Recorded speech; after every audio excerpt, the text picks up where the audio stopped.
A gente aproveita esse período para viajar, seja para ver a família, para passear ou para descansar. Mas na hora de pegar o ônibus é preciso se organizar direitinho para que a viagem não se transforme num pesadelo. E é sobre isso que a gente vai conversar com a Caroline Corrêa, que está de volta aqui com a gente. Ela está lá na rodoviária de Taubaté, aqui próximo à Aparecida. Boa tarde, Carol. Oi, Letícia, boa tarde para você, para o Eduardo e para todo mundo que está nos acompanhando. Tô de volta, né, para trazer orientações para quem vai viajar de ônibus nesse período de festa de fim de ano, né? Estou na rodoviária de Taubaté, como você disse, é uma rodoviária intermunicipal e estadual, então tem um fluxo bem grande aqui e principalmente agora no final do ano. Por isso, eu vou conversar com o Eloísio Nunes, que é gerente aqui da rodoviária. Boa tarde, Eloísio. Eu queria que o senhor falasse, né, das orientações que as pessoas precisam ter, né, para poder embarcar, chegar mais cedo, quais documentos precisam ter em mãos, a passagem também, né? Boa tarde. Primeiramente, agradecer a oportunidade. É muito importante 15 minutos, no mínimo, de antecedência, para evitar correrias, atropelos, desconforto. Hoje, lamentavelmente, tivemos uma passageira que perdeu o ônibus porque um detalhezinho. A questão da máscara ainda continua sendo obrigatória, né? Então tem que ter a máscara por conta da responsabilidade que esse papel representa. As bagagens, nós temos que ter muito cuidado, principalmente nessa época do ano, onde o movimento é muito grande. Então sempre uma atenção para evitar o descuido de perder, de esquecer ou mesmo de um furto, né, pelo excesso de movimento. Os documentos, todos nós sabemos da necessidade de ter o RG, mãos de CPF. Quando se trata de crianças, aí a coisa ainda é mais séria, porque se não tiver o amparo legal do pai, da mãe, de um representante, e a criança não tiver o RG ou, em determinados casos, quando é até 5 anos de idade, certidão de nascimento, também não embarca.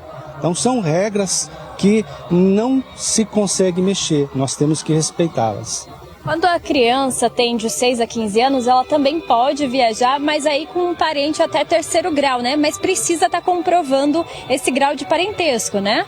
Perfeito, exatamente. Ela vai ter que apresentar o RG dela e o responsável, pode ser um avô, um tio, parentesco até 3º grau, tem que estar presente, né? E se identificar, senão também não viaja. E para quando a pessoa vai fazer uma viagem mais longa, né? Com qual antecedência precisa comprar essa passagem? Sempre tem no site também para olhar esse horário. Como é que funciona? Quais são as orientações para esse período? Excelente pergunta. O ideal é que nós antecipemos a compra, né?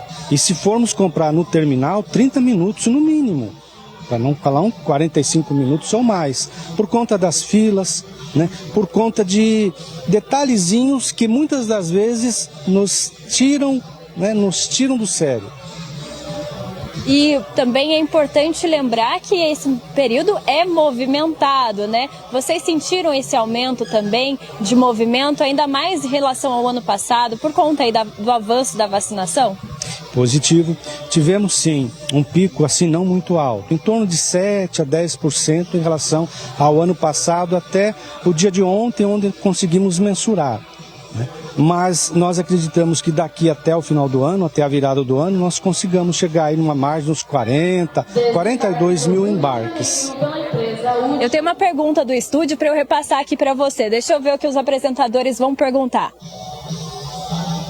Pergunta para ele sobre criança, né? Ele falou que de 6 a 15 anos tem que estar com acompanhado, né, de parente até 3º grau. A partir de que idade, né, um adolescente pode viajar sozinho?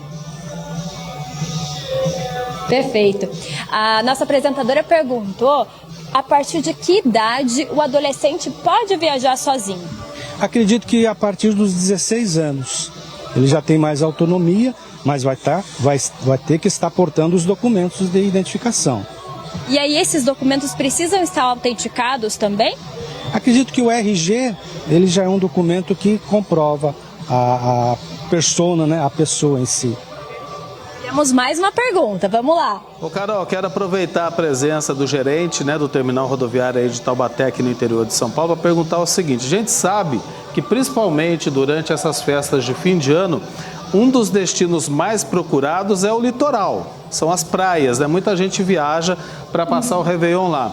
Qual a orientação dele principalmente para esses destinos? Comprar antes? Tem como comprar pela internet? Como fazer isso? Perfeito. O Eduardo perguntou, né, que esse período as pessoas procuram muito pelo litoral, né, seja o litoral norte ou então no Rio de Janeiro. Qual é a orientação para comprar essa passagem, né, não deixar para a última hora e não ficar? Dá para comprar pela internet também? Perfeito, perfeito, com certeza. O ideal é que façamos a compra pelos sites. Fica muito mais fácil e a pessoa chegando aqui, ela vai apresentar o QR Code na rampa de embarque e automaticamente o problema está resolvido. Perfeito, então, Aloysio. Muito obrigada pela sua participação aqui no TJ Aparecida. Então, fica aí as orientações. Documento, máscara e passagem para fazer uma boa viagem, chegar sempre com antecedência. Mas eu quero saber de vocês aí do estúdio, para onde é que vocês vão viajar nessa virada de ano novo. É de volta com vocês.